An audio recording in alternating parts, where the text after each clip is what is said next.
আপনারা সবাই জানেন গতকাল ধানমন্ডি ৩২ নম্বর জয় বাংলা করে দেওয়া হয়েছে। কথা বলেন ঠিক কি না? অনেকের মন খারাপ, অনেকের মানবতা উতরে পড়ছে, অনেকে আজকে মায়া কান্না করছে। আমি আপনার কাছে জানতে চাই, এই জুলাই বিপ্লবে ২০০০ মানুষ জীবন দিয়েছে। ২০০০ মানুষের জীবনের দাম বেশি নাকি একটা বাড়ির দাম বেশি? কথা বলেন না কেন? আপনার মায়া কান্না কোথায় ছিল যখন ২০০০ মানুষকে ২০০০ সম্ভাবনাময় যুবক আর যুবতীকে রাজপথে গুলি করে হত্যা করা হয়েছে? শহীদ তাইমের কথা কি আপনারা ভুলে গেছেন?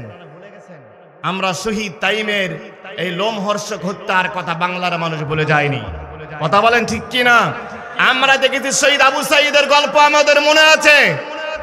রংপুরের রাজপথে একটা গুলি করলে ছেলেটা মারা যেত, দিব্যি দাঁড়ায় গেছে, গুলি করেছেন চারটা গুলি করার তো দরকার ছিল না? আমার আবু সাঈদকে একটা গুলি করলে দুনিয়া থেকে বিদায় হতো।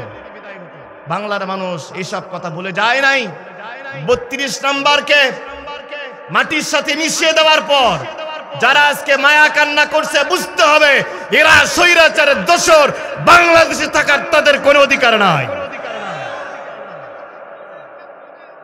আমার ভাইরা, বিশ্বজিতের কথা আমরা ভুলে যাই নাই।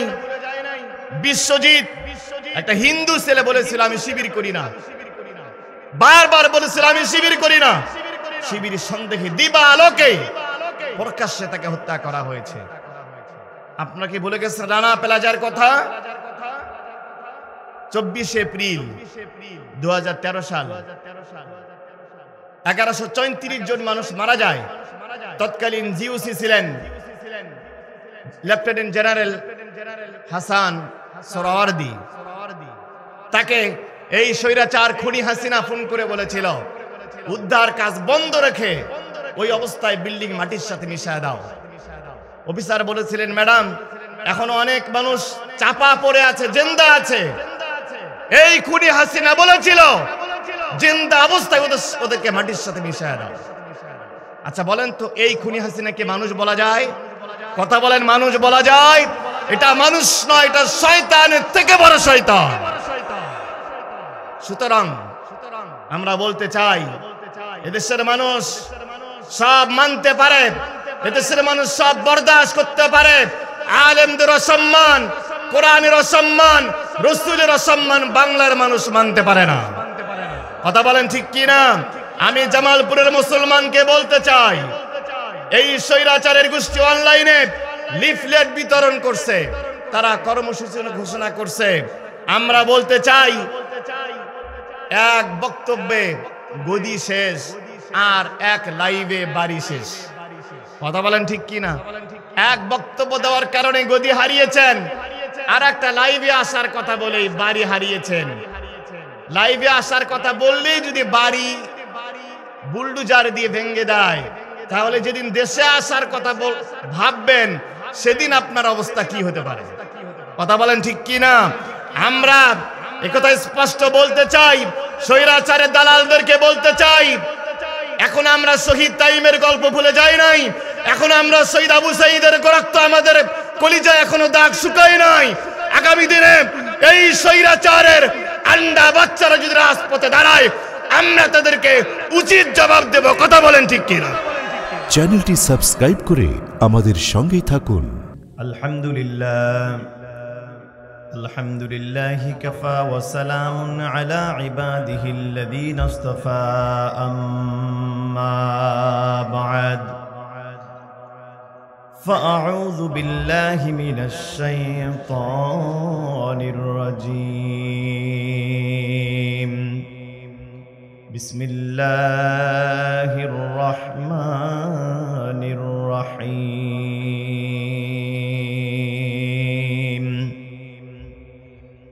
وَنَزَّلْنَا عَلَيْكَ الْكِتَابَ تِبْيَانًا لِكُلِّ شَيْءٍ تبيانا لكل شيء وهدى ورحمة وبشرى للمسلمين صدق الله العظيم আমি আপনাদের সামনে সূরা আন-নাহল, এটা কোরআনের 16 নম্বর সূরা, এর আয়াত সংখ্যা 128, রুকু সংখ্যা 16। সূরা নাহলটা নাজিল হয়েছে মক্কায়। সূরা নাহলের 89 নম্বর আয়াত থেকে আমি তেলাওয়াত করেছি। আল্লাহ এখানে বলেন, ওয়ানাজ্জালনা আলাইকাল কিতাব, হে হাবিব আপনার উপরে কিতাব আমি নাজিল করেছি, তিবিয়ানাল লিকুল্লি শাইইন, এটা এমন একটা কিতাব যার মধ্যে মানব জীবনের সকল দিক এবং বিভাগের আলোচনা রয়েছে। ওহুদান, এটা মানুষের জন্য হেদায়েতের গ্যারান্টি, ওয়া রাহমাতান, এটা মানুষের জন্য রহমত, ওয়া বুশরা লিল মুসলিমিন, পুরা মুসলিম মিল্লাতের জন্য সুসংবাদ প্রদানকারী। বলেন না সুবহানাল্লাহ। আমরা এই আয়াতকে কেন্দ্র করে কোরআনুল কারীমের কিছু বৈশিষ্ট্য, কিছু ক্যারেক্টারিস্টিক, কোরআনের কিছু আশ্চর্য বৈশিষ্ট্য আমরা আলোচনা করব। আমরা সেই বৈশিষ্ট্যগুলো শুরু করছি। 1 নাম্বার হচ্ছে কোরআনুল কারীমের অন্যতম বৈশিষ্ট্য হচ্ছে কোরআন সবথেকে মোস্ট তেলাওয়াতকৃত একটা কিতাব। পৃথিবীতে যত বই, যত কিতাব প্রত্যেকদিন মানুষ তেলাওয়াত করে, সবথেকে বলেন তো কোন কিতাবটা সবথেকে বেশি তেলাওয়াত করা হয়? জোরে বলেন না, কিতাব সেই কিতাবটার নাম কি? এবং এই কোরআন শেখাটা সবথেকে সহজ। আপনারা সবাই জানেন বর্তমান বিশ্বে হাফেজে কোরআনের সংখ্যা হচ্ছে প্রায় 6.5 কোটি। পৃথিবীতে 104 খানা কিতাব আল্লাহ নাজিল করেছেন, 4টা বড় আর 100 খানা সহিফা। আসমানি কিতাব সমূহের মধ্যে অন্যান্য তাওরাত, জাব্বুর, ইনজিলের কিন্তু কোনো হাফেজ নাই। অন্যান্য বই তো বাদেই দিলাম, পৃথিবীর ইতিহাসে কোনো কবিতার বই, কোনো উপন্যাসের বই, গল্পের বই মুখস্থ করেছে এরকম কোনো রেকর্ড আমাদের কাছে নাই। কিন্তু কোরআন মুখস্থ করেছে এমনও ব্যক্তি যার দুটো চোখের আলোয় নাই, কোরআনের পাতাটাও দেখে নাই কোনোদিন, কোরআনের অক্ষরগুলোও চেনে না, কোরআনের রংটা কেমন সেটাও জানে না, এরকম একেবারে অন্ধ ব্যক্তিও কোরআনের হাফেজ হয়েছে। বলবেন না আল্লাহু আকবার। পৃথিবীতে হাফেজের সংখ্যার দিক থেকে লিবিয়ায় সবথেকে হাফেজের সংখ্যা বেশি। লিবিয়ায় প্রতি 3 জনে একজন হাফেজ। সেখানকার জনসংখ্যা হলো 70,23 লক্ষ মানুষে হাফেজ। এরপরে মরক্কো 16 লক্ষ মানুষ সেখানকার হাফেজ। এরপরে মিশর 10 লক্ষ মানুষ হাফেজ। তারপরে সৌদি আরব, জর্ডান। আমাদের দেশে আলহামদুলিল্লাহ আজকে একটা নিউজ দেখলাম, একটা মেয়ে মাত্র 9 বছর বয়স, তার 9 বছর বয়সে সে আল্লাহর কোরআন মুখস্থ করেছে। এর কারণ কি? আল্লাহ রাব্বুল আলামিন সূরা কমারের 17 নম্বর, 22 নম্বর, 32 নম্বর এবং 40 নম্বর আয়াতে আল্লাহ একই কথা বলছেন। আল্লাহ পাক বলেন, ওয়ালাকাদ ইয়াসসারনাল কুরআনা লিযিকরি ফাহাল মিন মুদ্দাকির। বলেন আল্লাহু আকবার। আল্লাহ তাআলা বলছেন, ওয়ালাকাদ ইয়াসসারনাল কুরআনা লিযিকরি, আমি কোরআনকে সহজ করেছি লিযিকরি, তেলাওয়াত করার জন্য, ফাহাল মিন মুদ্দাকির, তোমাদের মধ্যে এমন কেউ কি আছো কোরআন শিখবা, কোরআনের জিকির করবা, কোরআনের আলোচনা করবে? আমার ভাইরা, এই কোরআনুল কারীম এত গুরুত্বপূর্ণ একটা কিতাব। আল্লাহ রাব্বুল আলামিন কোরআনুল কারীমের সূরা নাহলের 2 নম্বর আয়াতে বলছেন, আল্লাহর বান্দারা যখন এই ঐশী বিধান কোরআনুল কারীম তেলাওয়াত করে তাদের ঈমানটা বেড়ে যায়। আল্লাহ পাক বলেন, ইন্নামাল মুমিনুনা আল্লাযীনা ইযা যুকিরাল্লাহু ওয়াজিলাত কুলুবুহুম ওয়া ইযা তুলিয়াত আলাইহিম আয়াতুহু যাদাতুহুম ঈমানা ওয়া আলা রাব্বিহিম ইয়াতাওয়াক্কালুন। আল্লাহ রাব্বুল আলামিন বলেন, আল্লাহ রাব্বুল আলামিন বলেন ওয়াইদা তুলিয়াত আলাইহিম আয়াতুহু, যখন কোরআনের আয়াত তাদের সামনে তেলাওয়াত করা হয় আর তখন কোরআন তেলাওয়াত শুনে শুনে মুমিনদের ঈমান বেড়ে যায়। শুধু তাই নয়, সূরা মাইদায় আল্লাহ রাব্বুল আলামিন বলছেন ওয়াইদা সামিউ মা উনজিলা ইলার রাসূল, বলেন আল্লাহু আকবার। আল্লাহ পাক বলেন যখন মুমিনদের সামনে কোরআন তেলাওয়াত করা হয়, যখন তারা কোরআন তেলাওয়াত শুনে, তারা আয়ুনুহুম তাফিদু মিনাদ দাম'i, হে রাসূল আপনি দেখবেন কোরআন তেলাওয়াত করার পরে তাদের চোখ থেকে পানি বের হয়ে আসছে।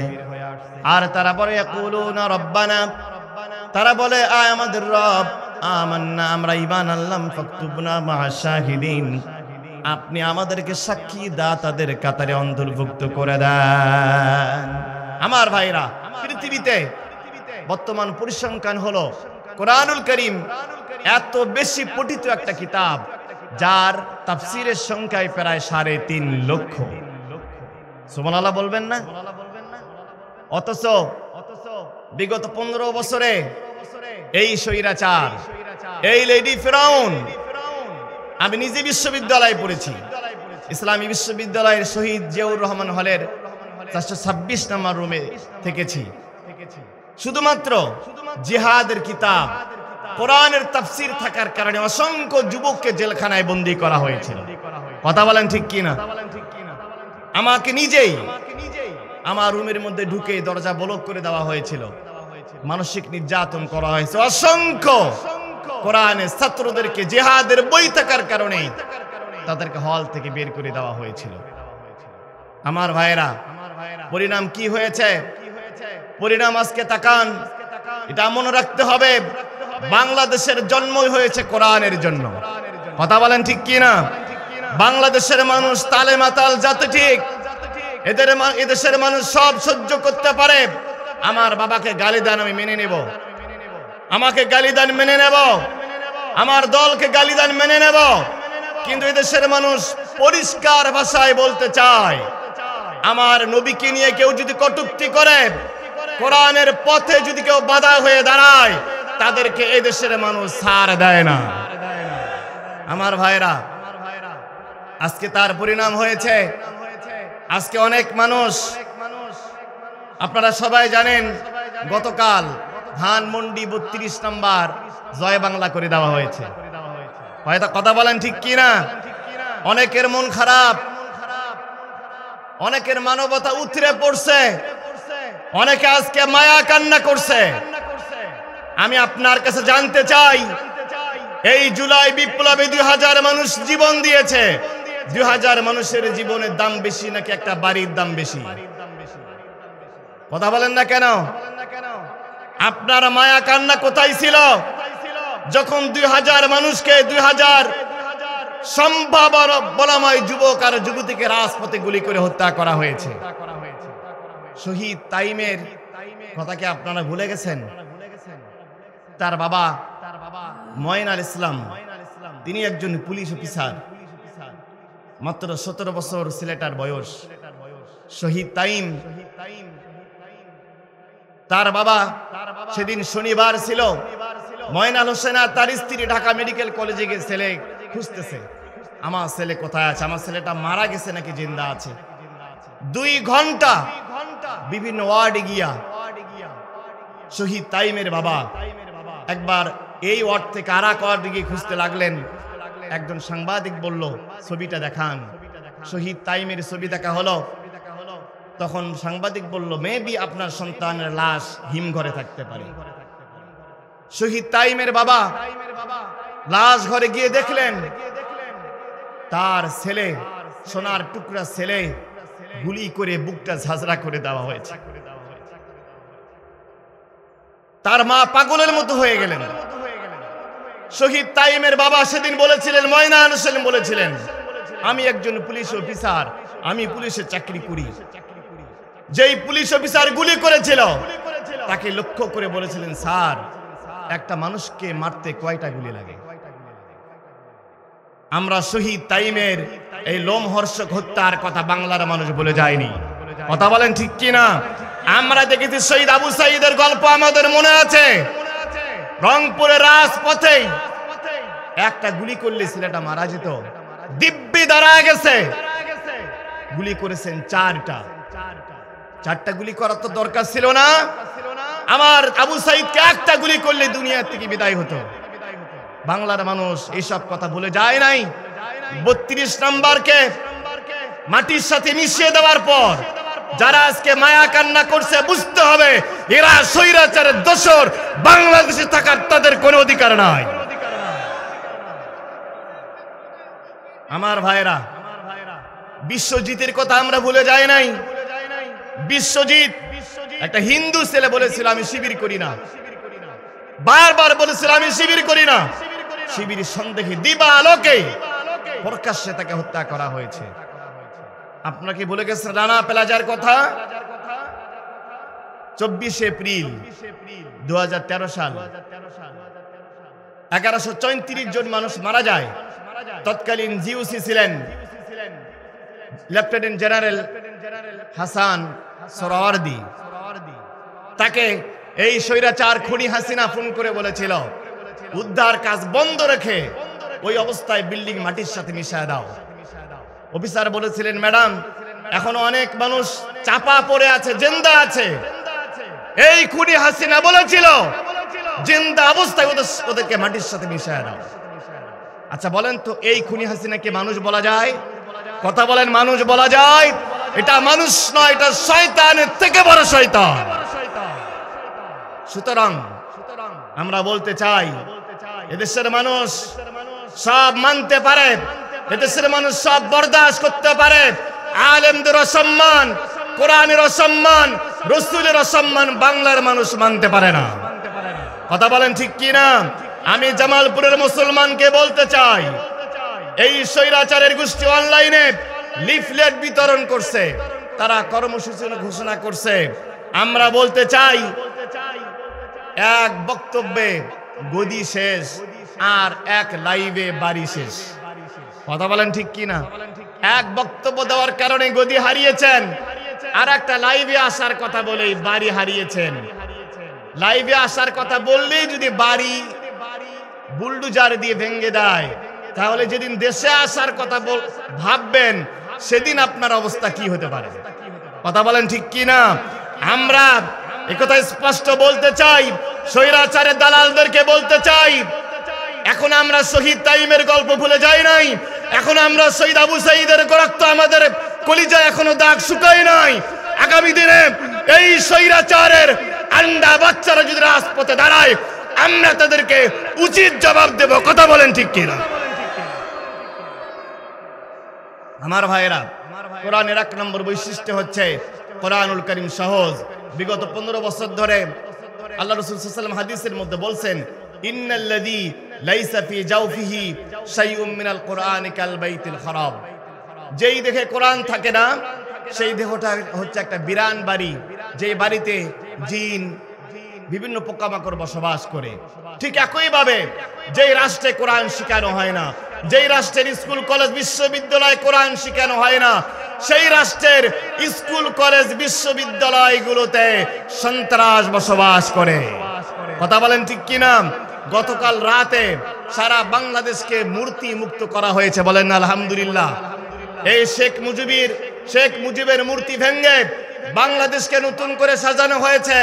শুধু মূর্তি ভাঙলে হবে না, আমরা বাংলাদেশের বর্তমান প্রধান উপদেষ্টাকে বলতে চাই, বাংলাদেশের প্রত্যেকটা স্কুল কলেজ বিশ্ববিদ্যালয় থেকে সন্ত্রাসীদের বের করতে হবে। বাংলাদেশের প্রত্যেকটা শিক্ষা প্রতিষ্ঠানে কোরআনুল কারীম শিখানোকে বাধ্যতামূলক করতে হবে। রাসূলের বক্তব্য, রাসূল বলছেন যেই রাষ্ট্রে যেই দেখে কোরআন থাকে না সেটা বিরান বাড়ি, যেই রাষ্ট্রে কোরআন শিখানো হয় না সেই রাষ্ট্র হয়ে যায় সন্ত্রাসীদের আতুর ঘর। আমার ভাইরা, কোরআনুল কারীমের 2 নম্বর বৈশিষ্ট্য হচ্ছে যারা কোরআন ভিত্তিক পরিবার গঠন করে, কোরআন ভিত্তিক ব্যক্তি, পরিবার, সমাজ, রাষ্ট্র গঠন করতে চায়, আল্লাহ তাদের সম্মানকে বাড়ায় দেন, বলেন সুবহানাল্লাহ। আমার ভাইরা, সূরা ফাতিরের 30 নম্বর আয়াতে আল্লাহ রাব্বুল আলামিন জানিয়েছেন লিউওয়াফিয়াহুম উজুরাহুম ওয়া ইয়াজিদাহুম মিন ফাদলি ইন্নাহু গফুরুন শাকুর। বলেন আল্লাহু আকবার। আল্লাহ তাআলা বলছেন লিওয়াফিয়াহুম উজুরাহুম, আমি তাদেরকে তাদের প্রতিদান, কোরআন যারা তেলাওয়াত করে, কোরআন যারা আমল করে, ব্যক্তি পরিবার রাষ্ট্র যারা কোরআনের আমল করতে যায়, আমি তাদের প্রতিদান পরিপূর্ণ রূপে দেই। ওয়াজিদাহুম মিন ফাদলি, আমার সম্মানিত ভাই এখানে আছেন, যাদে জিদু মানে বৃদ্ধি করে দেওয়া, ফাদলুল মানে সম্মান। আমি আল্লাহ ওই কোরআনওয়ালাদের যারা কোরআনের দিন কায়েম করতে চায়, রাত দিন পরিশ্রম করে কোরআন ভিত্তিক সমাজ গঠন করার জন্য, কোরআন রাষ্ট্রের জন্য যারা রাত দিন পরিশ্রম করে, আমি আল্লাহ তাদের সম্মানকে বহুগুণে বাড়ায় দেই। প্রমাণ নেন ডক্টর মিজানুর রহমান আজহারী 8 বছর ধরে এই জালিম স্বৈরাচার তাকে দেশে থাকতে দেয়নি, বিদেশে পাঠিয়েছিল। কথা বলেন ঠিক কিনা? আজকে স্বৈরাচারকে বলতে চাই, ডক্টর মিজানুর রহমান আজহারী থেকে দেশে ফিরেছেন, তিনি দেশে ফিরেছেন বীরের মতো করে, আর তোমরা পালিয়ে গেছো চোরের মতো করে। ডক্টর আজহারী ফিরেছেন বীরের বেশে, আর তোমরা পালিয়ে গেছো চোরের মতো করে। কথা বলেন ঠিক কিনা? এটা কোরআনের বৈশিষ্ট্য। যারা কোরআনের জন্য কাজ করে, কোরআনের সমাজ বিনির্মাণ করার জন্য রাত দিন পরিশ্রম করে, আল্লাহ তাদের সম্মান বাড়ায় দেন। আজহারী ঠিকই ফিরেছেন, আগের থেকে আল্লাহ তার সম্মানকে 1000 গুণ বাড়িয়ে দিয়েছেন। কথা বলেন ঠিক কিনা? আবার মিজানুর রহমান আজহারীকে নিয়ে এক শ্রেণীর লোকের আবার চুলকানি শুরু হয়েছে। তারা বলছে কোরআনের সাথে রাজনীতির সম্পর্ক নাই। আমি বলি, যারা বলে কোরআনের সাথে রাজনীতির সম্পর্ক নাই, আমরা বলি কোরআনের সাথে তাদের কোনো সম্পর্ক নাই। আর যাদের সাথে কোরআনের কোনো সম্পর্ক নাই, তাদেরকে বাংলাদেশের কোনো মানুষ আগামী দিনে রাষ্ট্র ক্ষমতায় দেখতে চায় না। এদেশের মানুষ সিদ্ধান্ত নিয়েছে, এদেশের মানুষ সিদ্ধান্ত নিতে শুরু করেছে। বিগত 53 বছরে আমরা সবাইকে দেখেছি, সব দলকে দেখা শেষ, আল কোরআনের বাংলাদেশ। চিৎকার করে বলেন, সব দলকে দেখা শেষ, আল কোরআনের বাংলাদেশ। আমার ভাইরা, যারা আজহারীকে বের করে দিয়েছিল, তাদের আজকে পরিস্থিতি দেখেন। 21শে বইমেলায় ডাস্টবিন তৈরি করা হয়েছে, ওই ডাস্টবিনে খুনি হাসিনার ছবি লাগিয়ে দেওয়া হয়েছে। মানুষ সেখানে থুতু ফেলতেছে, মানুষ ময়লা ফেলতেছে, আর আলহামদুলিল্লাহ পাঠ করতেছে। আরো দেখলাম জুতার নিচে এই স্বৈরাচারী ডাইনি মহিলার ছবি আট করা হয়েছে, টয়লেট টিস্যুতে তার ছবি আট করা হয়েছে। এটা একটা মেসেজ, এটা শুধু একটা কোন অস্বাভাবিক ঘটনা নয়, এটা বাংলাদেশের আগামী দিনে যারা রাষ্ট্র ক্ষমতায় আসবে তাদের জন্য একটা মেসেজ। আগামী দিনে যারা রাষ্ট্র ক্ষমতায় আসবেন, তাদেরকে মনে রাখতে হবে, নতুন করে যদি কেউ স্বৈরাচার হতে চায়, তাদের অবস্থাও এই ডাইনি মহিলার মতো হবে।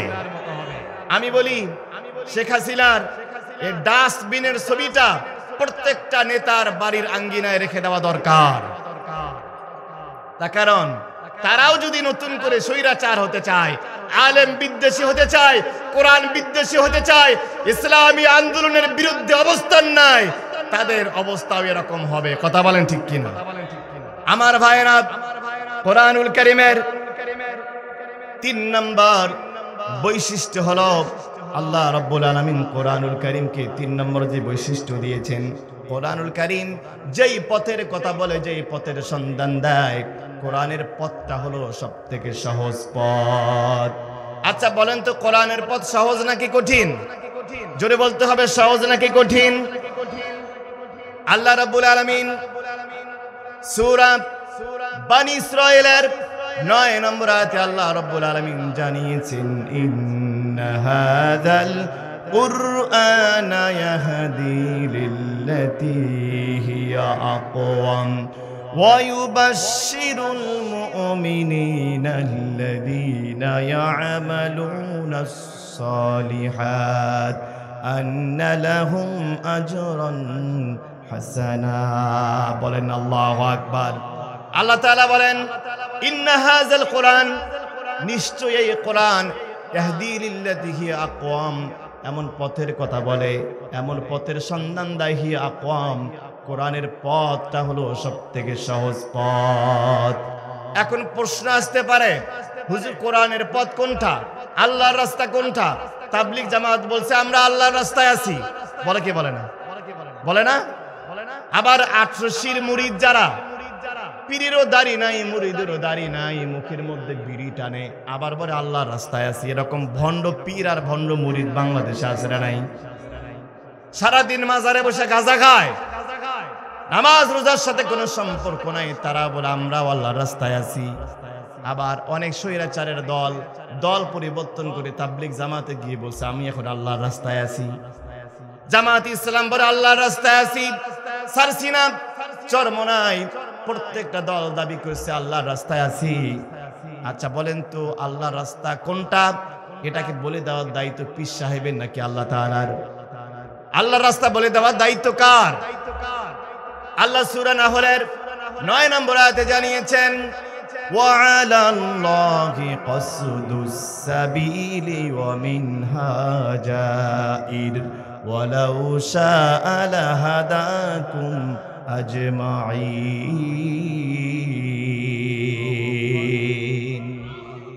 আল্লাহ বলেন অসংখ্য বক্র পথ তোমাদের সামনে আছে, সবাই বলবে আমরা হক পথে আছি, সবাই বলবে দিন কায়েমের পথে আছি, কিন্তু না, ওয়ালাউ শাআ লাহাদাকুম আজমাইন, আল্লাহ যাদেরকে চাবেন শুধুমাত্র তারাই কোন পথে থাকবে?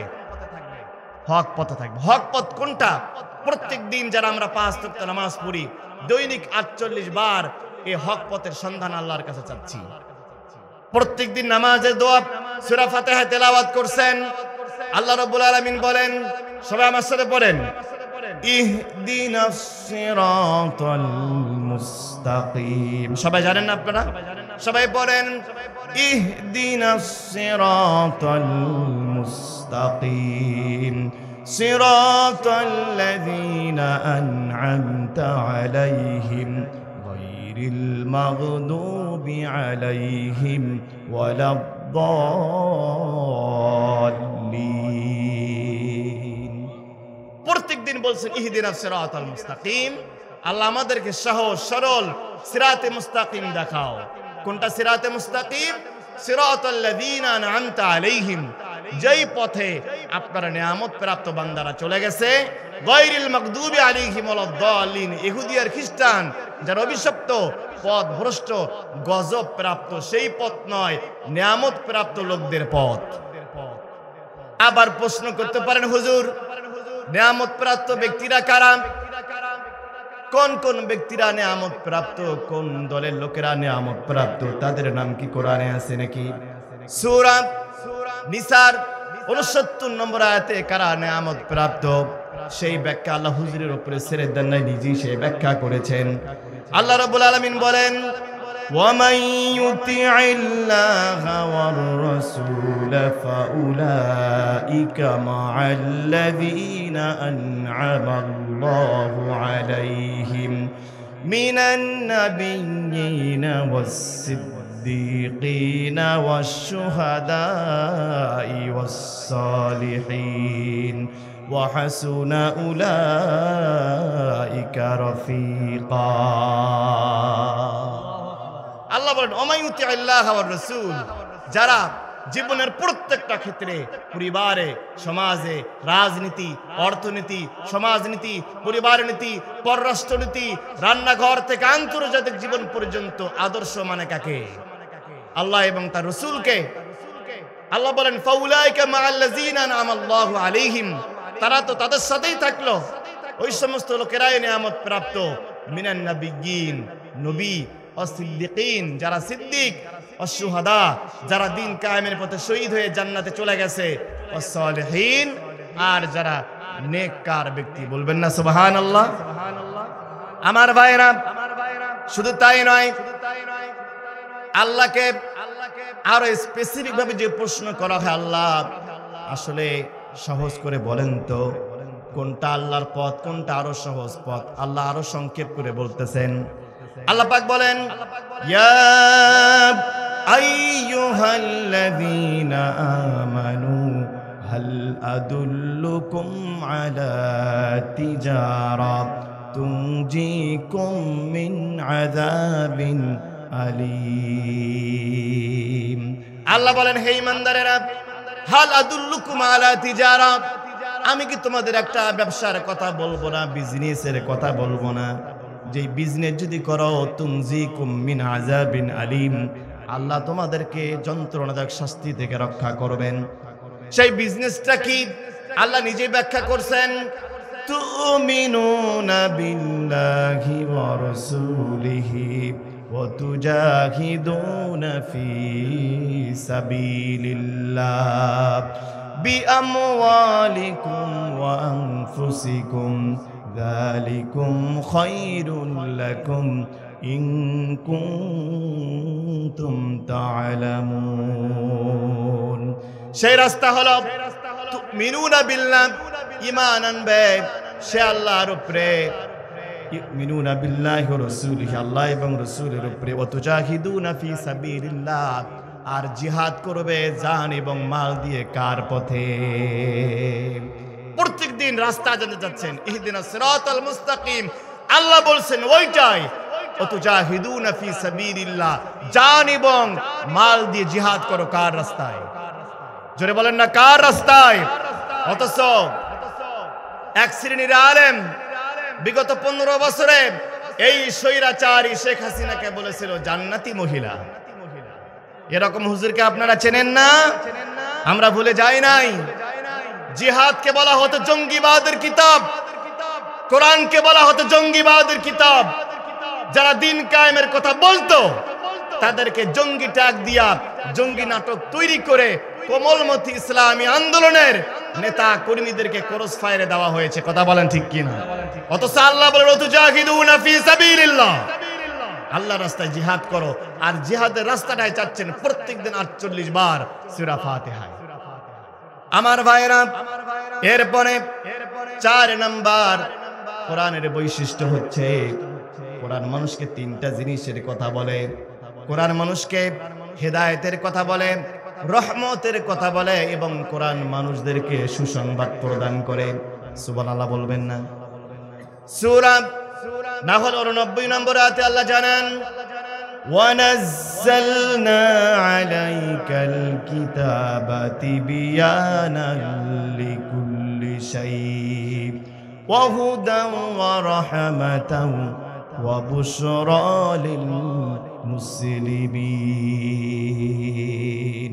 আল্লাহ বলেন, ওয়ানাজ্জালনা আলাইকাল কিতাব, হে আমার হাবিব, আপনার উপরে কিতাব আমি নাজিল করেছি, তিবয়ানাল লিকুল্লি শাইইন, প্রত্যেকটা বিষয়ের খুঁটিনাটি আমি কোরআনে আলোচনা করেছি। ওয়া হুদান, এটা মানুষের জন্য হেদায়েত, ওয়া রাহমাতান, এটা মানুষের জন্য রহমত, ওয়া বুশরা লিল মুসলিমিন, আর কোরআনটা হচ্ছে মানুষের জন্য সুসংবাদ প্রদানকারী একটা কিতাব। আমার ভাইরা, এই কোরআনুল কারীমের সাথে সম্পর্ক রেখে ওমরের মতো একজন সন্ত্রাসী চাঁদাবাজ, ওমরের মতো একজন মানুষ কোরআনের সাথে সম্পর্ক রাখার কারণে এত ভালো মানুষ হয়ে গেলেন, এত চমৎকার মানুষ হয়ে গেলেন। নবীজি বলেন, কোরআন ওমরকে এত পরিশুদ্ধ করেছে, কোরআনের বরকতে, কোরআনের রহমতে আর কোরআনের হেদায়েতে ওমরের জীবন এত পরিবর্তন হয়েছে। ওমর রাদিয়াল্লাহু তাআলা আনহু কোনো একদিন রাত 3টার সময় তিনি যাচ্ছিলেন, তিনি থাকতেন ফি আওয়ালিল মদিনা, মদিনার উপত্যকায় তিনি থাকতেন। তার অভ্যাস ছিল প্রত্যেকদিন রাত্রি তিনি বের হতেন মানুষের অবস্থা দেখার জন্য। গভীর রাত্রিবেলায় ফজরের একটু আগ দিয়ে তাহাজ্জুদে রাখতে এক বুড়ি মহিলার ঘরের কাছে গেলেন। বুড়ি মহিলা তার মেয়েকে বলছে, একটু পরে ফজরের আজান হবে, ফজরের আজানের পরে মদিনায় দুধের বাজার বসবে, তুমি দুধের সাথে একটু পানি মিশিয়ে দাও, তাহলে আমরা চড়া মূল্যে বিক্রি করতে পারবো, বেশি দামে বিক্রি হবে। মেয়ে বলছে, মা তুমি কি জানো না এটা ওমরের রাষ্ট্র, এখানে কোরআনের আইন চলে। আল্লাহ কোরআনের আইন বলছেন, আস-সারিকু ওয়াস-সারিকাতু ফাকতু আইদিয়াহুমা, চোর আর চুরনি যদি ধরা পড়ে তাদের হাত কেটে দেওয়া হবে, তুমি কি জানো না? বৃদ্ধা মহিলা বলছে, এখনো গভীর রাত্রি বেলায় ওমরের কোন সেনাবাহিনী বের হয় নাই, ওমরের কোন র্যাব, বিডিআর, বিজিবি কেউ বের হয় নাই, তুমি পানি মিশাও, কেউ দেখবে না। ওই মেয়েটা সেদিন বলেছিল, মা আপনি কান খাড়া করে শোনেন, লা ওমর, যদি ওমর দেখবে না ওমরের সেরা বাহিনী দেখবে না, ওমরের রাব দেখবে না, আল্লাহ ওমর, ওমরের আল্লাহ কিন্তু অবশ্যই এইটা দেখবেন। জোরে বলেন আল্লাহু আকবার। কিসের বরকতে? কোরআনের বরকতে আসার কারণে, কোরআনের হেদায়েত লাভ করার কারণে ওমরকে আল্লাহ এত প্রভাব দান করেছেন। ওমরের একজন সাধারণ নাগরিকের আজকে ওমরের রাষ্ট্রের নাগরিকের এই অবস্থা হয়েছে। আমার ভাইরা, 5 নম্বরে কোরআনুল কারীম মানুষদেরকে আলোর পথ দেখায়, সমস্ত অন্ধকার থেকে কোরআন মানুষকে কিসের পথ দেখায়? আলোর পথ দেখায়। আচ্ছা বলেন তো, অন্ধকার সরানোর জন্য কিসের দরকার? জোরে বলেন। অন্ধকার দিয়ে কি অন্ধকার সরানো যায়? অন্ধকার দিয়ে অন্ধকার দূর করানো যায় না। অন্ধকার দূর করার জন্য আলোর দরকার। আর বলেন তো, কোরআনটা অন্ধকারের কিতাব নাকি আলোর কিতাব? আর যে বলেন কোরআন কিসের কিতাব?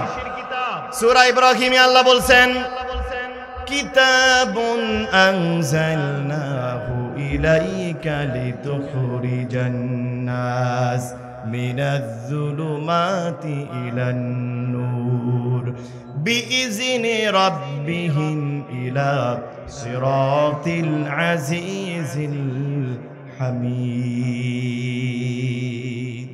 আল্লাহ বলেন, কিতাবুন আনজালনাহু ইলাইকা, আমার হাবিব আপনার উপরে কিতাবকে নাজিল করেছি, লিতুখরিজান নাস, মানুষকে বের করে নিয়ে আসবেন, মিনাজ যুলুমাত, যুলমুন এক বচন, যুলুমাতুন বহু বচন।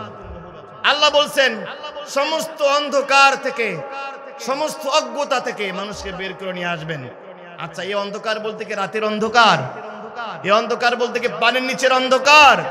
এই অন্ধকার বলতে রাতের অন্ধকার নয়, অমাবস্যার অন্ধকার নয়। এই অন্ধকার বলতে পানির নিচের অন্ধকার নয়। এই অন্ধকার বলতে দুর্নীতির অন্ধকার।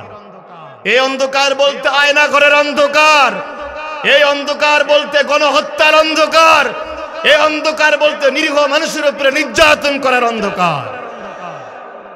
আল্লাহ বলেন মিনাজ যুলুমাত, সমস্ত রকমের অন্ধকার থেকে, মানুষের তৈরি করা সকল মতবাদ, সেকুলারিজম, ন্যাশনালিজম, কমিউনিজম, ক্যাপিটালিজম, সমাজতন্ত্র, গণতন্ত্র, পুঁজিবাদ, লেনিন, কার্ল মার্কস, সমস্ত রকমের তন্ত্র আর মন্ত্র থেকে মানুষকে মুক্ত করে কোরআনের পথে নিয়ে আসেন, আল্লাহর আইনের পথে নিয়ে আসেন। মানুষের ইহকালীন জীবনেও শান্তি আর পরকালীন জীবনে পাবে মুক্তি। বলেন না সুবহানাল্লাহ। আজকে এই কোরআনের আলোর অন্ধকারে নাই বিধায় আজকে সারা দেশে দুর্নীতির ভয়াবহ একটা প্রতিযোগিতা চলছে। কথা বলেন ঠিক কিনা? কিছুদিন আগে আমি রংপুরে একটা মসজিদে মাগরিবের নামাজ আদায় করলাম। দেখলাম মাগরিবের নামাজের আগে খতিব সাহেব ঢুকলেন, ইমাম সাহেব ঢুকে তার জুতা রাখলেন মেহরাবের নিচে। নাউজুবিল্লাহ বলবেন না? আচ্ছা বলেন তো, মেহরাব এটা কি পবিত্র জায়গা নাকি অপবিত্র জায়গা? মেহরাব আরবি শব্দ, হারবুন মানে যুদ্ধ, হারবুন থেকে মেহরাব, যুদ্ধের অস্ত্র রাখার জায়গাকে বলা হয় মেহরাব। সেই মেহরাবের নিচে আজকের ইমামেরা রাখতেছে জুতা। বাংলাদেশের প্রত্যেকটা মসজিদে সেজদার সামনে থাকে, কাতারের সামনে জুতার বাক্স, জুতা রাখতে হয় আমাদের সেজদার সামনে। অথচ ইন্দোনেশিয়া, মালয়েশিয়া, জাকার্তা, সৌদি আরব, কাতার, এরপরে কাজাখস্তান, বিশ্বের অন্তত 57টা মুসলিম রাষ্ট্রে কাতারের সামনে থেকে কোরআন শরীফ। আজান একটু দেরি হলেই, ইমাম একটু পরে আসলেই তারা মাঝখান থেকে কোরআন তেলাওয়াত করে নেন। আমাদের কাতারের সামনে জুতার বাক্স, আর সৌদি আরবের কাতারের সামনে কি? কোরআন। সৌদি আরবে আজান হয়ে যাচ্ছে, লক্ষ কোটি টাকার স্বর্ণের দোকান খোলা রেখে, লক্ষ কোটি টাকার সম্পদ, সাটার ছাড়াই, কোন দারোয়ান ছাড়াই, কোন সিকিউরিটি ফোর্স নাই, কোটি টাকার সম্পদ রেখে মসজিদে চলে যাচ্ছে। একটা টাকা নেওয়ার কোন সাহস সৌদি আরবের কারণে। সৌদি আরবে কোটি টাকার সম্পদ নষ্ট হয় না, কোটি টাকার সম্পদ খোলা থাকে, চোর নিতে সাহস করে না। আর আমাদের দেশে এক জোড়া বার্মিজ জুতাও নিরাপদ নয়। এর কারণ কি? সৌদি আরবে চলে আল্লাহর আইন, আর আমাদের দেশে চলে তাগুতের আইন, ব্রিটিশের আইন। কথা বলেন ঠিক কিনা? বিশ্বাস করেন মুসলমান, যত আন্দোলন করেন, যত যাই করেন, যত তাফসীর মাহফিল করেন, যতদিন পর্যন্ত আল্লাহর জমিনে শাসকের শাসন কোরআনের আইন চালু না হবে, মানুষের ভাগ্যের পরিবর্তন হবে না। কথা বলেন ঠিক কিনা? আমরা অনুপ্রাণিত হচ্ছি, আমরা আশ্বস্ত হচ্ছি, যেই তারুণ্যের উচ্ছ্বাসে, তারুণ্যের বাঁধ ভাঙা ঢেউয়ের কারণে জালিম সরকার বিদায় নিয়েছে। আমরা বিশ্বাস করি এই তারুণ্য, এই যুব সমাজ, বাংলার দামাল ছেলেরা আর একবার যদি জেগে ওঠে, অবশ্যই আল্লাহর জমিনে কোরআন ভিত্তিক শাসন ব্যবস্থা চালু হবে। আমি মুসলমানকে বলতে চাই, যদি প্রয়োজন হয় আর একবার যদি ডাক আসে, শহীদ আবু সাইদার মুগ্ধের উত্তরসূরিদের যদি আর একবার ডাক দেওয়া হয় আল্লাহর জমিনে কোরআনের শাসন প্রতিষ্ঠার জন্য, সেই ডাকে কারা কারা সারা দিবেন? দুই হাত তুলে আল্লাহকে দেখায়। নারায়ে তাকবীর। আল কোরআনের আলো, তোমার নেতা আমার নেতা। আপনারা বিরক্ত হচ্ছেন ভাইরা? কোরআন হচ্ছে মানুষকে আলোর পথ দেখায়, যে পথ চলে গেছে সোজা জান্নাতে। সুবহানাল্লাহ বলবেন না আমার ভাইরা? 6 নাম্বার, কোরআনটা হচ্ছে মুসলমানদের জাতীয় সংবিধান। সুবহানাল্লাহ বলবেন না? বলেন তো আমাদের জাতীয় সংবিধানের নাম কি? আরো জোরে বলেন, মুসলমানদের জাতীয় সংবিধানের নাম কি? আমাদের এই জাতীয় সংবিধান বিগত 54 বছরে পরিবর্তন হয়েছে 17 বার। কতবার পরিবর্তন করা লাগছে? আমাদের দেশের সংবিধান আপনি গুগলে সার্চ করেন, আপডেট পাবেন। অন্তত 17 বার পরিবর্তন হয়েছে। মুসলমানদের জাতীয় সংবিধান কোরআন 1500 বছর থেকে চলছে। যদি 54 বছরে 17 বার পরিবর্তন করা লাগে, তাহলে 1500 বছরে কতবার পরিবর্তন করার কথা? পৃথিবীর কারো কোনো ক্ষমতা আছে? পৃথিবীর এমন কোন বুদ্ধিজীবী আছে? পৃথিবীর এমন কোন সাংবাদিক আছে? পৃথিবীর এমন কোন জ্ঞানী ব্যক্তি আছে কোরআনের একটা হরফ পরিবর্তন করতে পারবে? কথা বলেন। জের পরিবর্তন করার সক্ষমতা কারো আছে? এজন্য আমরা বলি, যেই সংবিধান বছরে বছরে পরিবর্তন করা লাগে, এই সংবিধান দিয়ে মানুষের শান্তি আসবে না। কোরআনে মানুষের সংবিধান 1500 বছর চলে গেছে, কিয়ামত পর্যন্ত চলবে। একটা জবর আর জের পরিবর্তন করার ক্ষমতা কারো নাই। এই কোরআন দিয়ে মানুষের ভাগ্যের পরিবর্তন হওয়া সম্ভব, আর কোরআনের মাধ্যমে ন্যায় বিচার প্রতিষ্ঠা হওয়া সম্ভব। আমার ভাইরা, 7 নম্বরে, কোরআনুল কারীম এমন একটা কিতাব, কোরআনুল কারীমের মাধ্যমে কিছু নাই, কোরআনুল কারীমের মাধ্যমে কেবল ন্যায় বিচার প্রতিষ্ঠা করা সম্ভব। আল্লাহ রাব্বুল আলামিন সূরা নিসার 105 নম্বর আয়াতে আল্লাহ জানিয়েছেন, ইন্না আনজালনা ইলাইকাল কিতাবা বিল হক লিতাহকুমা বাইনান নাসি বিমা আরাকাল্লাহ ওয়ালা তাকুল লিল খাইনিনা খাসিমা। আল্লাহ বলেন, ইন্না আনজালনা ইলাইকাল কিতাব, হে আমার হাবিব, আপনার উপরে কিতাবকে আমি নাজিল করেছি, লিতাহকুমা বাইনান নাস, যাতে করে কোরআন দিয়ে আপনি মানুষের মধ্যে ন্যায় বিচার প্রতিষ্ঠা করবেন। আচ্ছা, জামালপুরের মুসলমানেরা বলেন তো, বাংলাদেশে কি কোনো একটা জায়গায় একটা আল্লাহর আইন চলে নাকি? কথা বলেন। বাংলাদেশে একটা আল্লাহর আইন চলে না, আর আল্লাহর আইন দিয়ে বিচার আপনি করতে পারবেন না। সাপোজ আপনি একজন মোটরসাইকেল চোর ধরলেন, জামালপুর মসজিদের সম্মানিত খতিব সাহেব যদি বলেন, আজকে আমি চোরের হাত কেটে ফেলবো, বলেন তো থানা থেকে প্রশাসন গিয়ে তাকে অ্যারেস্ট করবে কি করবে না? তাকে বলবে, হুজুর হাত কাটার আপনি কি রাষ্ট্র আছে? কথা বলেন ঠিক কিনা? হুজুর চাইলে হাত কাটতে পারবেন না, রাষ্ট্র তাকে বাধা দেবে। তার কারণ রাষ্ট্র চলে তাগুতের আইনে, ব্রিটিশের আইনে, রাষ্ট্র আল্লাহর আইনে চলে না। কথা বলেন ঠিক কিনা? এজন্য আল্লাহ বলছেন, ওয়ামান লাম ইয়াহকুম বিমা আনজালাল্লাহু ফাউলাইকা হুমুল কাফিরুন। সূরা মাইদার 44 45 এবং 47 নম্বর আয়াতে আল্লাহ বলছেন, যারা কোরআন দিয়ে বিচার করে না তারা কাফের, তারা জালেম, তারা ফাসিক। কথা বলেন ঠিক কিনা? আমার ভাইয়েরা, আমরা কি চাই যে বাংলাদেশটা কোরআনের আইন দিয়ে চলুক? আমার ভাইয়েরা, কোরআনের এরপরে 8 নম্বর বৈশিষ্ট্য হলো কোরআনটা মানুষের, কোরআন দুনিয়াতে এসেছে মানুষের ভাগ্যের পরিবর্তন করার জন্য। সুবহানাল্লাহ বলবেন না? কোরআন নাজিলে আল্লাহ করেছেন মানুষের ভাগ্যের পরিবর্তন হবে, মানুষের জীবনে থাকবে সুখ শান্তি, চুরি ডাকাতি, ধর্ষণ, চাঁদাবাজি, লুণ্ঠন, টেন্ডারবাজি, জুলুম, নির্যাতন, সমস্ত পাপ থেকে মুক্ত একটা শান্তির সমাজ বিনির্মাণ করার জন্য কোরআন দুনিয়াতে এসেছে। আমার ভাইয়েরা, সূরা তাহার 2 নম্বর আয়াতে আল্লাহ জানিয়েছেন, মা আনজালনা আলাইকাল কুরআনা লিতাশকা। হে আমার হাবিব, আপনি মার খাবেন, আপনি জেলখানায় যাবেন, আপনি মানুষের দ্বারে দ্বারে ঘুরবেন, আপনাকে রাজাকার বলা হবে, আপনাকে জাদুকর বলা হবে। এই জন্য কোরআন নাজিল করি নাই, কোরআন নাজিল করেছি আপনার ভাগ্যের পরিবর্তন হবে, আপনার জীবনে শান্তি নেমে আসবে। এবার আপনি তাকান তো, একটু খেয়াল করে দেখান তো, একটু খেয়াল করে দেখেন, কোরআন যেই দেশে নাজিল হলো মক্কার দাম বেড়ে গেল। মক্কাতুল মুকাররমায় কোরআন নাজিল হওয়ার কারণে মক্কার দাম এত বেড়ে গিয়েছে, আল্লাহর কোন বান্দা কাবা ঘরে যদি 1 রাকাত নামাজ আদায় করে 1 লক্ষ রাকাত নামাজের সওয়াব আল্লাহ তাআলা আমলনামায় দান করে দেন। কোরআন নাজিল হলো রমজান মাসে। রমজান মাসে রাসূল হাদিসের মধ্যে বলেছেন এত বরকতের মাস।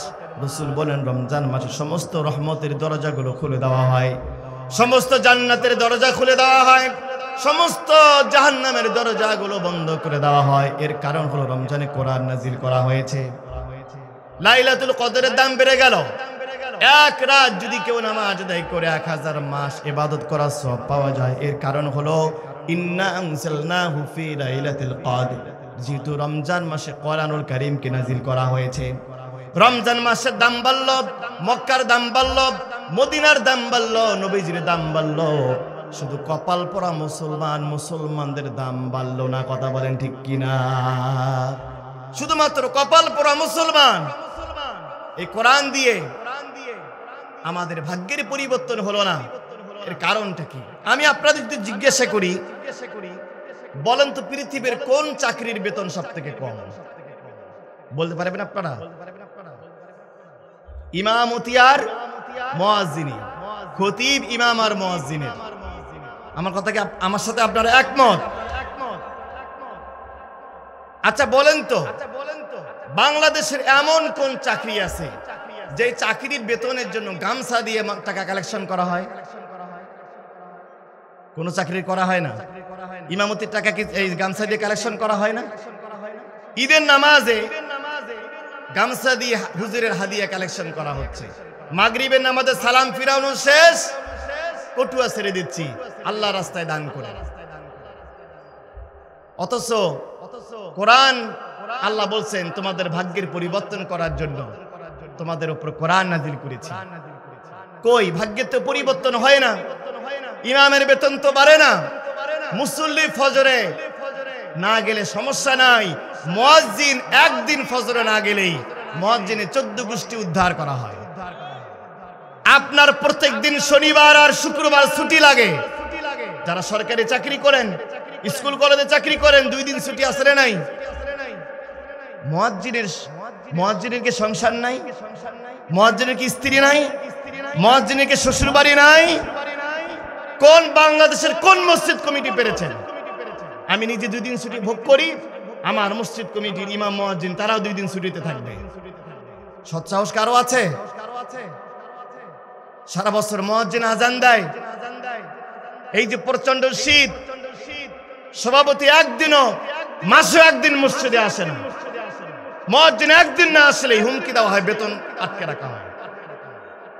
সারা বছর বেচারা কষ্ট করে আজান দেয়, শীত নাই, গ্রীষ্ম নাই, বর্ষা নাই, শ্বশুর বাড়ি নাই, স্ত্রী নাই, সন্তান নাই, সব বাদ দিয়ে দৈনিক 5 বার আজান দিচ্ছে। মাসে প্রত্যেক দিন আজান দিচ্ছে, মাস শেষে বেতন 5,000, তাও আবার 6 মাসের বাকি। অথচ বছরে একটা মাহফিল করবেন, বক্তা নিয়ে আসতে হবে ঢাকা থেকে, হাদিয়া দিতে হবে 1 লাখ, তাও আবার হুজুর মঞ্চে ওঠার আগেই টাকা পেইড। আমি বলি শেখ হাসিনা স্বৈরাচার নয়, এই মসজিদ কমিটি সব থেকে বড় স্বৈরাচার, যারা 1 লক্ষ টাকা দিয়ে বক্তা নিয়ে এসে আর মুয়াজ্জিনকে বেতন দেয় 5,000 টাকা। সব থেকে বড় স্বৈরাচার আপনি। কোথায় পেয়েছেন ভণ্ডামি? কোথায় পেয়েছেন ভণ্ডামি? 1 লক্ষ টাকা দিয়ে বক্তা নিয়ে আসতে হবে, কে বলেছে আপনাকে? বিশ্বাস করেন মুসলমান ভাইরা, যারা 1 লক্ষ টাকা দিয়ে 80,000 টাকা দিয়ে বক্তা ভাড়া করে নিয়ে এসেছেন একদিন বয়ান শোনার জন্য, আপনার খতিব প্রত্যেক সপ্তাহে বয়ান করছে, বেতন দিচ্ছেন 10,000, আর হেলিকপ্টার হুজুরকে দিচ্ছেন 1 লক্ষ টাকা। সব থেকে বড় টাটকা মুনাফিক।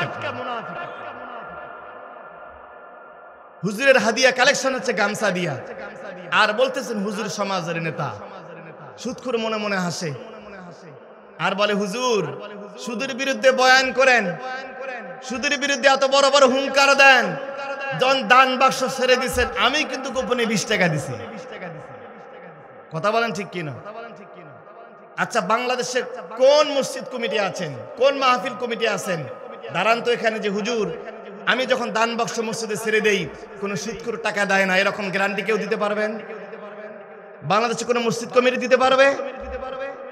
সুদখোর মনে মনে হাসে, হুজুর আমাকে এত গালাইলেন, এত রাগ করলেন, দান বাক্সে কিন্তু আমি 100 টাকার নোট দিছি।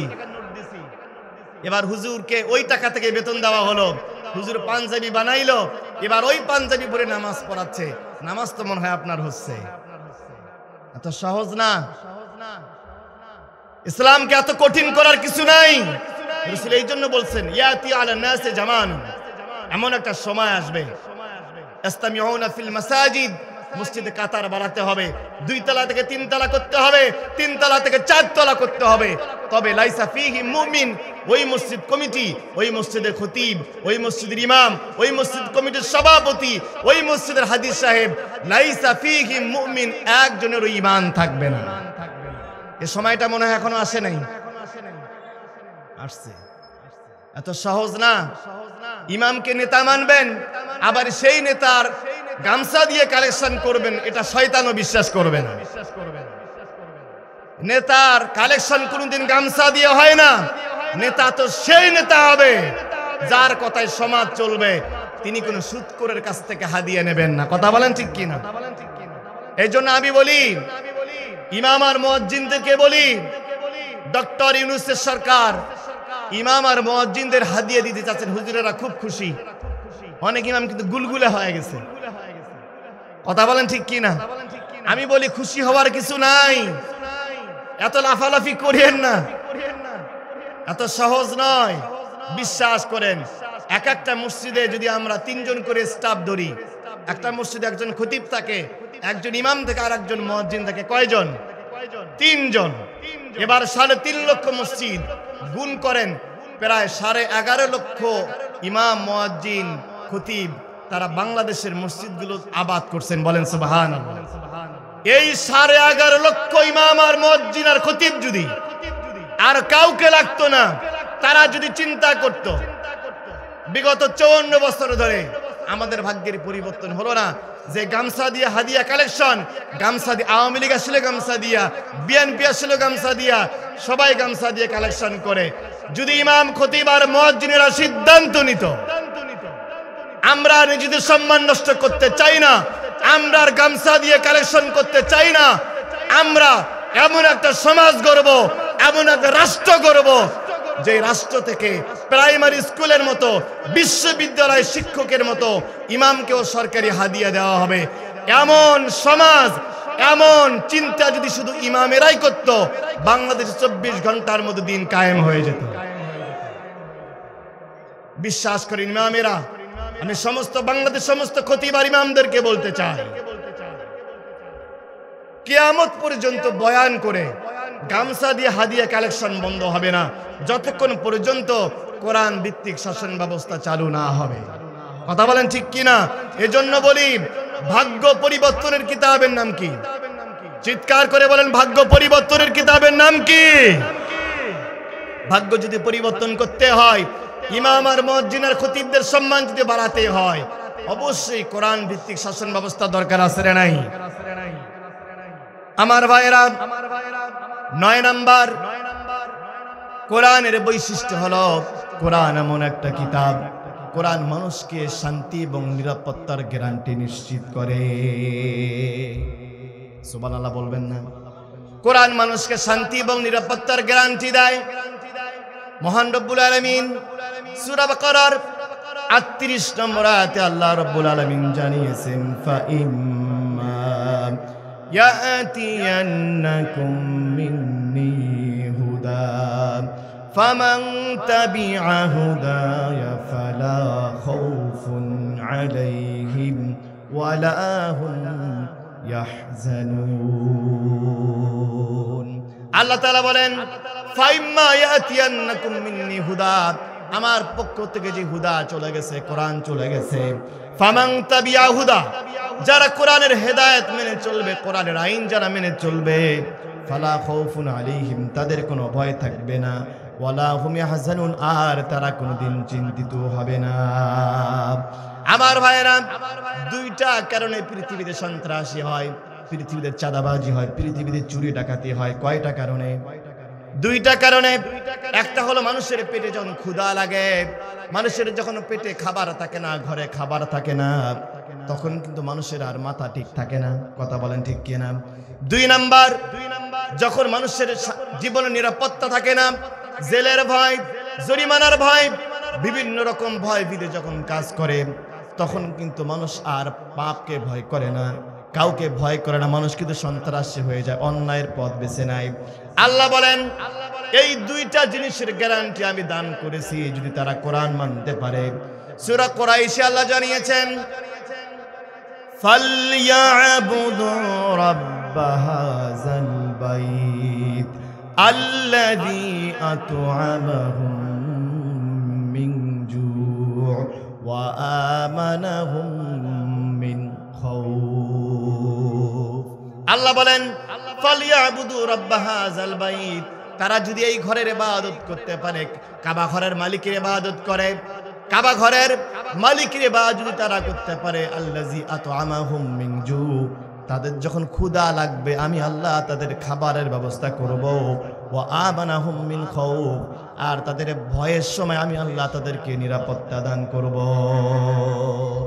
আমার ভাইরা, একটু তাকান না পশু পাখিগুলোর দিকে। এই যে পৃথিবীতে অসংখ্য মাখলুকাত আছে, ছোট্ট ছোট্ট পাখিগুলো সকালবেলায় খালি পেটে বেরিয়ে যায়, সন্ধ্যাবেলায় তারা পেট ভরে বাসায় ফিরে আসে। সুবহানাল্লাহ বলবেন না? আচ্ছা বলেন তো, এই পাখিদের কি কোনো ব্যাংক ব্যালেন্স আছে? কোনো জমা জমি আছে? কোনো চাকরি নাই, বাকরি নাই। আল্লাহ রাব্বুল আলামিন তাদের জীবনের গ্যারান্টি দিয়েছেন। আমার ভাইরা, একটু খেয়াল করেন, কোরআনের 9 নাম্বার বৈশিষ্ট্য হলো কোরআন মানুষকে শান্তি এবং নিরাপত্তার গ্যারান্টি দেয়। আমার ভাইরা, কোরআনের 10 নাম্বার বৈশিষ্ট্য হলো কোরআন মানুষকে নৈতিক মানুষ তৈরি করে। কোরআনের মাধ্যমে নৈতিক মানুষ তৈরি হয়। কোরআন ছাড়া নৈতিক মানুষ তৈরি হতে পারে না। একটু খেয়াল করেন, গরুর পেট থেকে জন্ম হলে গরুর বাচ্চা হয়, ছাগলের পেট থেকে বের হলে ছাগলের বাচ্চা হয়, এরপরে পাখির পেট থেকে বের হলে পাখির বাচ্চা হয়, মুরগির পেট থেকে বের হলে মুরগির বাচ্চা হয়। আচ্ছা বলেন তো, মানুষের পেট থেকে বের হলে কি তাকে মানুষের বাচ্চা বলা যায় নাকি? কথা বলেন না কেন? মানুষের পেট থেকে বের হলে মানুষের বাচ্চা হয় না। মানুষের পেট থেকে বের হলে মানুষের বাচ্চা হয় না, ওই লোকটাকে মানুষ বানাতে হয়। আমার ভাইরা, মানুষের পেট থেকে বের হলে মানুষ হয় না। এর উদাহরণ হলো আপনারা দেখেছেন, এই যে স্বৈরাচার হাসিনা, তাকে কিন্তু মানুষের কাতারে ফেলা যায় না। এটা সম্পূর্ণ একটা ডাইনি, সম্পূর্ণ একটা অমানুষ। কথা বলেন ঠিক কিনা? মানুষের কাতারে ফেলা যায় না। জন্ম নিলে মানুষ হয় না, মানুষের মতো দেখতে তাকে মানুষ বলা যায় না।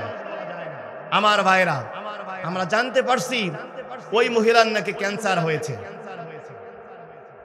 আমরা আল্লাহর কাছে দোয়া করি, আল্লাহ তার হায়াত বাড়ায় দেখ। এত তাড়াতাড়ি মরণ আমরা তার চাই না। কথা বলেন ঠিক কিনা? আমরা চাই আল্লাহ তাকে আরো 100 বছর হায়াত দেখ, সে ইন্ডিয়ায় বসে বসে দেখুক তার বাড়ি পোড়ানো হচ্ছে, তার বাবার মূর্তি ভেঙে ফেলা হচ্ছে, তার বাড়ির ইট খুলে, এই যে ধানমন্ডি 32-এর ভেঙে ফেলার পরে এক লোকের ইট হাতে নিছে, সাংবাদিক জিজ্ঞাসা করছে ভাই ইট দিয়ে কি করবেন? তাই বলছে আমার বড় শখ, এই ইটটা আমি আমার পায়খানার মধ্যে রাখবো। আপনারা হাসছেন, মানুষের কতটা ক্ষোভ, মানুষের কত জিজ্ঞাসা, মানুষ অতিষ্ঠ হয়েছে। এটাকে মানুষ বলা যায় না, এটা মানুষের মতো দেখতে কিন্তু সম্পূর্ণ একটা মানুষ ছিল। কাউয়া কাদেরকে মানুষ বলা যায় না, আসাদুজ্জান কামালকে মানুষ বলা যায় না, হাসান মাহমুদকে মানুষ বলা যায় না, মাহবুবুল আলম হানিফের মতো অমানুষদেরকে মানুষ বলা যায় না। এর কারণ হলো তাদের ভিতরে কোরআন ছিল না। বিশ্ববিদ্যালয় পড়ে, কার্ল মার্কস পড়ে, এরপরে কবিতার সাহিত্য পড়ে মানুষ হয় না। মানুষ হওয়ার জন্য একটাই কিতাব, কোরআন দ্বারাই কেবল মানুষ তৈরি হতে পারে। কথা বলেন ঠিক কি? আমরা বলছিলাম কোরআনুল কারীমের বৈশিষ্ট্য। কোরআনুল কারীমের 11 নম্বর বৈশিষ্ট্য হচ্ছে কোরআনুল কারীম বৈষম্য মুক্ত, রাসূলুল্লাহ সাল্লাল্লাহু আলাইহি ওয়াসাল্লাম বৈষম্য মুক্ত, আল্লাহ বৈষম্য মুক্ত, ইসলাম বৈষম্য মুক্ত। সুতরাং যেই আল্লাহ বৈষম্য মুক্ত, যেই রসুল বৈষম্য মুক্ত, যেই কোরআন বৈষম্য মুক্ত, যেই ইসলাম বৈষম্য মুক্ত, সুতরাং এই রকম বৈষম্য মুক্ত একটা কিতাবের দ্বারাই কেবল বৈষম্য মুক্ত সমাজ গড়ে তোলা সম্ভব। আজকে বৈষম্য বিরোধী আন্দোলনের সম্মানিত নেতৃবৃন্দ, যাদের আত্মত্যাগের বিনিময়ে এই স্বাধীনতা অর্জিত হয়েছে, আমরা বলতে চাই আপনারা আন্দোলন শুরু করলেন 24 সালে, অথচ আজ থেকে তার 1000 বছর আগে বিশ্বনবী নিজেই বৈষম্য বিরোধী আন্দোলন শুরু করে গেছেন। রাসূলুল্লাহর বয়স যখন তিনি হালিমা সাদিয়ার বাড়িতে, যখন তার বয়স মাত্র 1 বছর পার হয়েছে, হালিমাতু সাদিয়ার বাড়িতে যাওয়ার পরে তিনি হালিমাতু সাদিয়ার সবসময় একটা স্তন থেকে দুধ পান করতেন, আর একটা স্তনে তিনি কোনোদিন মুখ লাগান নাই। সুবহানাল্লাহ বলবেন না? এই যে রাসূলুল্লাহ শিশু অবস্থায়, নাবালক অবস্থায় বৈষম্য বিরোধী সমাজ গঠনের ইঙ্গিত দিয়েছেন। কথা বলেন ঠিক কিনা? এই জন্য আজকে যারা বৈষম্য বিরোধী বাংলাদেশ গড়ে তোলার কথা বলছেন, আমি তাদের চোখে আঙ্গুল দিয়ে বলতে চাই, শেখ মুজিবুর রহমান মারা গেছে, তার মেয়ে হয়েছিল পদাধিকার বলে দলের প্রধান এবং প্রধানমন্ত্রী।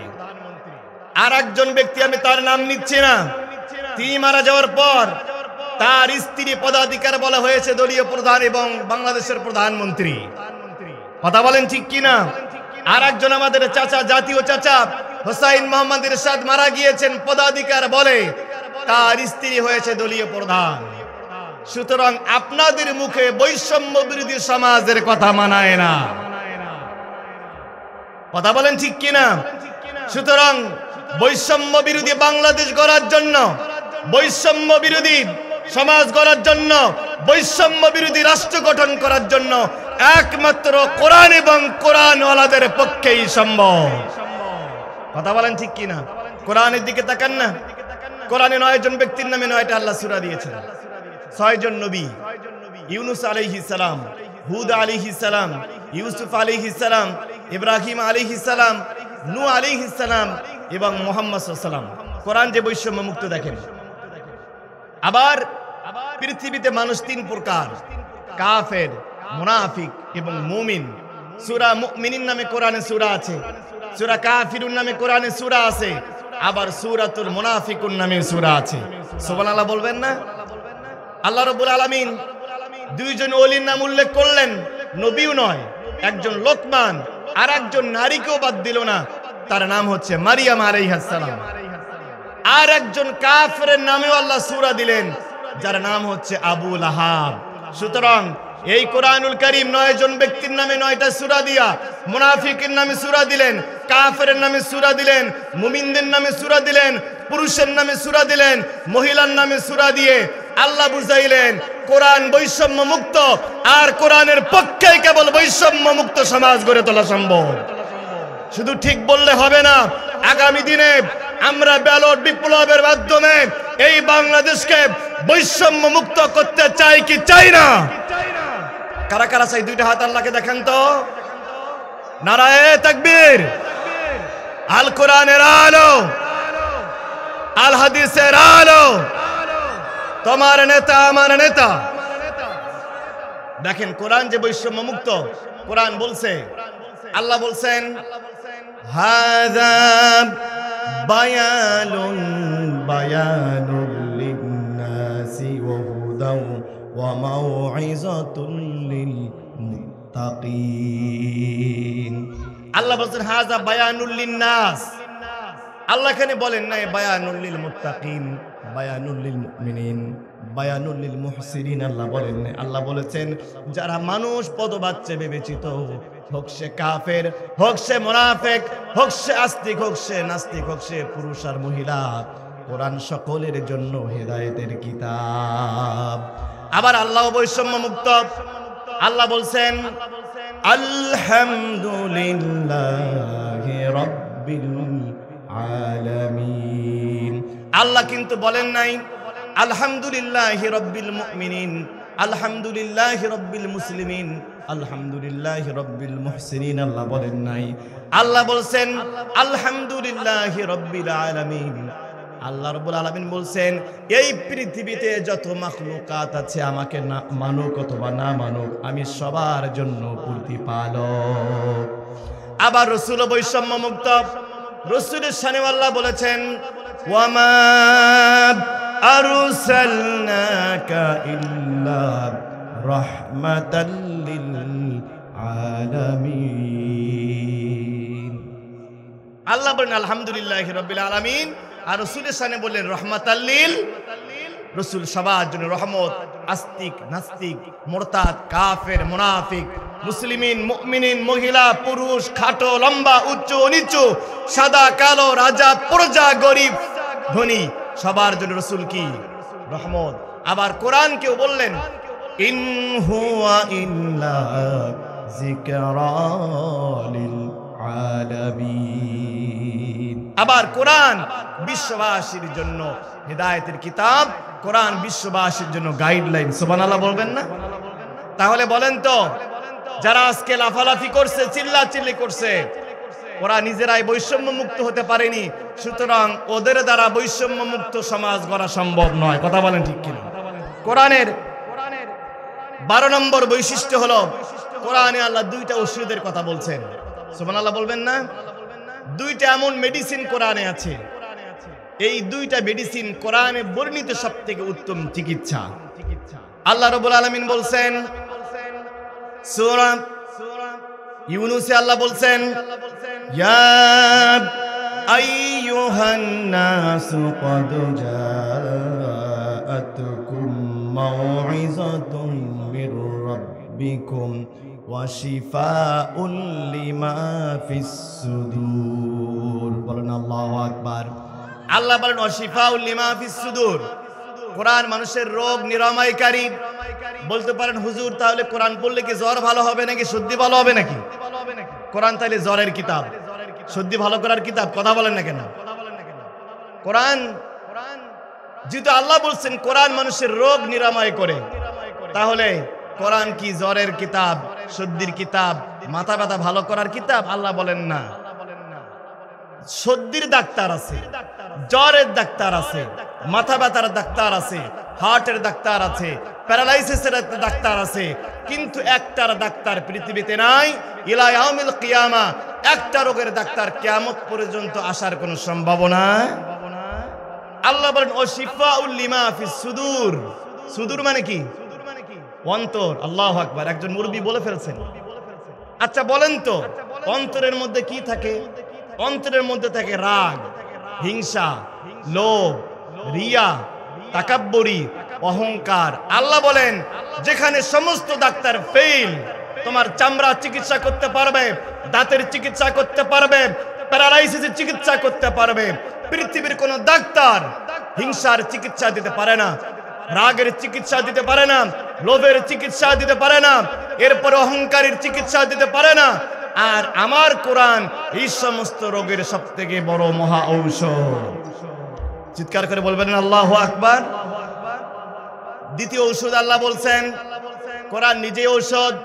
আর একটা ঔষধ হলো সূরা নাহলে। আল্লাহ রাব্বুল আলামিন সূরা নাহলে 69 নম্বর আয়াতে জানিয়েছেন, আল্লাহ পাক বলেন, ওয়া আওহা রাব্বুকা ইলান নাহলি আন ইত্তাখিযি মিনাল জিবালি বুয়ুতান ওয়া মিনাশ শাজারি ওয়া মিম্মা ইয়ারিশুন। বলেন আল্লাহু আকবার। আল্লাহ পাক বলেন, ওয়া আওহা রাব্বুকা ইলান নাহলি, আমি মৌমাছির কাছে ওহী করেছি, মৌমাছির কাছে প্রত্যাদেশ করেছি, হে মৌমাছিরা তোমরা পাহাড়ের মধ্যে ঘর বানাও। সুবহানাল্লাহ বলবেন না? পাহাড় থাকে মরুভূমির মধ্যে, পাহাড়ে যদি মৌমাছির চাক হয় তাহলে সেখানে গ্রামের মানুষেরা মধু খেতে পারবে না, শহরের মানুষেরাও খেতে পারবে না। আল্লাহ এবার বলেন শুধু পাহাড়ে মৌচাক বানালে হবে না, ওমিনাস শাজারি, গ্রামের লোকেরা কি মধু খাবে না? কথা বলেন, মধু খাবে কি খাবে না? আল্লাহ বলেন পাহাড়ে মৌচাক বানাও, ওমিনাস শাজারি, গ্রামগঞ্জের গাছের ডালায় ডালায় তোমরা মৌচাক বানাও। আল্লাহ মরুভূমির লোকদের মধু খাওয়ার ব্যবস্থা করলেন, আবার গ্রামের লোকদেরও মধু খাওয়ার ব্যবস্থা করলেন। কিন্তু শহরে পাহাড়ও নাই, শহরে গাছপালাও নাই, তাহলে কি শহরের লোকেরা মধু খাবে না? আল্লাহ বলেন ওমিম্মা ইয়ারিশুন, বিল্ডিং এর যে বার্নিশ গুলো আছে, বিল্ডিং এ দেখবেন বার্নিশ থাকে, বার্নিশে মৌচাক, মৌমাছিরা মৌচাক করে না? আল্লাহ বলেন ওমিম্মা ইয়ারিশুন, শহরের বিল্ডিং এর বিভিন্ন বার্নিশে গিয়া তোমরা সেখানে মৌচাক বানাও, এতে করে গ্রামের, শহরের, পাহাড়ের সবার মধু খাওয়ার ব্যবস্থা হয়ে যাবে। বলেন না সুবহানাল্লাহ। আমরা কোরআনের 12 নম্বর বৈশিষ্ট্য বলছি। কোরআনে আল্লাহ দুইটা জিনিসকে শেফা বলেছেন, ওয়ানুনাজ্জিলু মিনাল কুরআনি মা হুয়া শিফাউন ওয়া রাহমাতুল লিল মুমিনিন। কোরআন নিজেই শিফা, আর মধুকে আল্লাহ বলছেন মধু। এই যে পাহাড়ে চাক বানায়, গাছের ডালে বানায়, আর শহরের বিভিন্ন বার্নিশ গুলোতে চাক বানায়, মধু কেমনে তৈরি হয়? আল্লাহ বলেন সুম্মা কুলি মিন কুল্লি সামারাত। আল্লাহ মধুকে ওহী করেছেন, প্রত্যাদেশ করেছেন, তোমরা এবার বিভিন্ন ফল ফলাদির রসগুলো ভক্ষণ করো। একটা মৌমাছি 36 কিলোমিটার দূরে যদি একটা ফুল ফোটে, ওই ঘ্রাণটা মৌমাছি 36 কিলোমিটার দূর থেকে জানতে পারে। জোর বলবেন না সুবহানাল্লাহ। মৌমাছি চলে যায়, মৌমাছিদের মধ্যে কেমিক্যাল ইঞ্জিনিয়ার আছে, প্ল্যানিং ইঞ্জিনিয়ার আছে, তাদের গাইড দেওয়ার মতো, রাস্তা দেখাবার মতো তাদের নেতা আছে, নেত্রী আছে। তারা সেখানে চলে যায়, সেখানে ফুলগুলো তারা খায়, পেটের মধ্যেই তাদের মধু তৈরি হয়। আল্লাহ এবার বলেন ইয়াখরুজু মিন বুতুনিহি শারাবুম মুখতালিফুন আলওয়ানুহু। এরপরে তারা বিভিন্ন রকমের পানীয় বের করে। আল্লাহ এবার বলেন ফিহি শিফাউল লিন্নাস। এই যে মৌমাছি অনেক কষ্ট করে মৌ চাক তৈরি করে, সেখান থেকে মধু তৈরি হয়, শিফাউল লিন্নাস। এই মধুটা হচ্ছে মানুষের জন্য রোগ নিরাময়কারী। বলেন না সুবহানাল্লাহ। আমার ভাইরা, কোরআনুল কারীমের এরপরে আপনার 13 নম্বর বৈশিষ্ট্য হলো, আল্লাহ তাআলা বলছেন যারা কোরআনকে অস্বীকার করে তাদের জন্য যন্ত্রণাদায়ক শাস্তি রয়েছে। সূরা লোকমানে আল্লাহ বলছেন ওয়াইদা তুতলা আলাইহি আয়াতুনা ওয়াল্লা মুস্তাকবিরান কাল্লাম ইসমাহা কান্না ফি উযুনাইহি ওয়াকরা। এই কোরআন বিরোধীদের কাছে যখন কোরআন তেলাওয়াত করা হয়, আজকের মাহফিলে এই যে সম্মানিত চেয়ারগুলো যারা অলংকৃত করেছেন, বিগত 15 বছরে এই লোকগুলোকে কিন্তু আমরা এইসব চেয়ারে দেখতে পেতাম না। কথা বলেন ঠিক কি না? এই সব চেয়ার দখল করত দুর্নীতিবাজ, চাঁদাবাজ, পেশাব করে পানি নেয় না এরকম মদখোর আর জুয়াখোর কিছু নেতাকে। কথা বলেন ঠিক কি না? আল্লাহ বলেন ওয়াল্লা মুস্তাকবিরান, এরা অহংকার করত কোরআনের সাথে, আলেমদেরকে হক কথা বলতে দিত না। কান্না ফি উযুনাইহি ওয়াকরা, এরা এমন ভান করে থাকতো যেন কোরআনের আওয়াজ ওদের কানে পৌঁছায় না। আল্লাহ বলেন ফাবাশশিরহু বিআযাবিন আলীম, হে আমার হাবিব আপনি ওদেরকে যন্ত্রণাদায়ক শাস্তির সুসংবাদ দিন। 14 নম্বরে কোরআন বিরোধীরা কিয়ামতের দিন অন্ধ হয়ে উঠবে। বলেন নাউজুবিল্লাহ। আল্লাহ বলেন ওমান আরাদা আন যিকরি ফাইন্না লাহু মাঈশাতান দঙ্কা। যারা কোরআন বিরোধী, কোরআনের সমাজ বিরোধী, আলেম বিরোধী, ইসলামী সমাজ বিরোধী, দিন কায়েম বিরোধী, এদের জীবনটা হয়ে যাবে সংকীর্ণ। আজকে ওবায়দুল কাদেরের কোটি কোটি টাকা কোথায় গেল? মাহবুবুল আলম হানিফের এত পাওয়ার কোথায় গেল? হাসান মাহমুদের ক্ষমতা আজকে কোথায়? কোরআনের আয়াত কত চমৎকার মিল, আল্লাহ বলছেন দঙ্কা, সব শেষ হয়ে গেছে। ওদের বাড়িগুলো বুলডোজার দিয়ে ভেঙে ফেলা হচ্ছে। যেই শেখ মুজিবের নামে কোন কটু কথা বললেই তার বিভিন্ন আইনি ভাবে তাকে হয়রানিমূলক মিথ্যা মামলা দেওয়া হতো, বুলডোজার দিয়ে এই সমস্ত মূর্তি আজকে ভেঙে পরিষ্কার করা হচ্ছে। কথা বলেন ঠিক কিনা? আল্লাহ বলেন দঙ্কা, এদের জীবন হয়ে যাবে সংকীর্ণ।